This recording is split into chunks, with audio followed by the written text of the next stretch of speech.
Perkenalkan, saya Dia Fitria Widiningsih.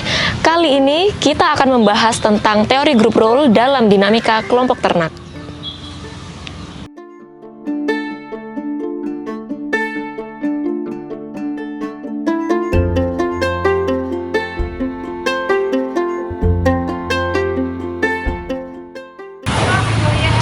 Ada 3 peran yang dijalankan oleh anggota kelompok.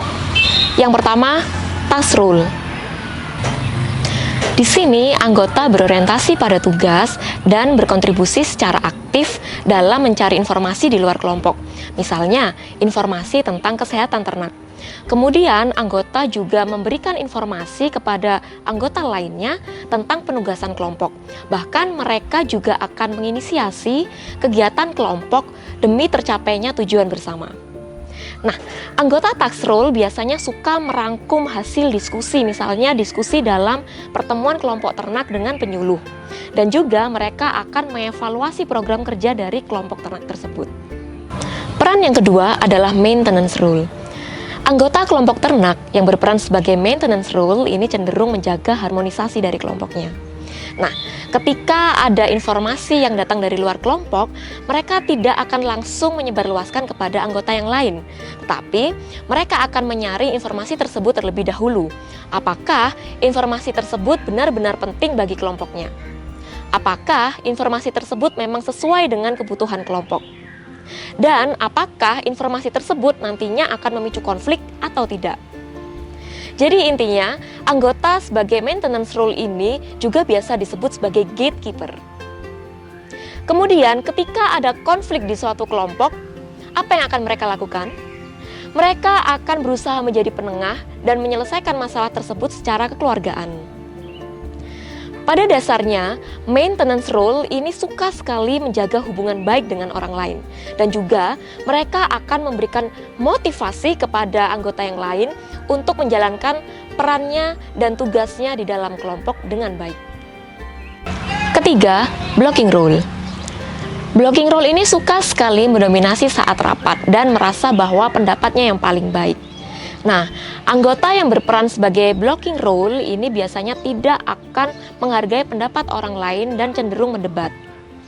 Bahkan ada juga dari mereka yang tidak ingin melakukan apa yang sudah diputuskan oleh kelompok ternak dan cenderung suka protes. Beberapa dari blocking role ini biasanya juga kurang serius, suka bergurau, dan juga suka mengganggu ketika anggota lainnya sedang melaksanakan tugas. Ada juga dari mereka yang memiliki tujuan khusus yang tidak diketahui oleh kelompok, yaitu biasa kita sebut sebagai hidden agenda. Apakah blocking role tetap dibutuhkan di dalam kelompok? Ya, blocking role mungkin tetap dibutuhkan di dalam kelompok, tetapi dengan tingkatan tertentu. Selama ini, blocking role yang terkesan hanya memberikan masalah di dalam kelompok ternak, ternyata dapat membuat anggota lainnya mengevaluasi diri dan juga berupaya menemukan solusi untuk memecahkan masalah di dalam kelompok. Pada prinsipnya, semua peran yang ada di dalam group role ini penting untuk menjaga dinamisasi dan juga membuat kelompok ini menjadi semakin berkembang. Dan juga dibutuhkan peran seorang pemimpin yang dapat menyinergikan dan juga menyeimbangkan group role serta dapat merangkul semua anggotanya. Karakteristik berikut ini mencerminkan group role. Silakan kelompokkan mana yang mencerminkan task role, maintenance role, dan blocking role.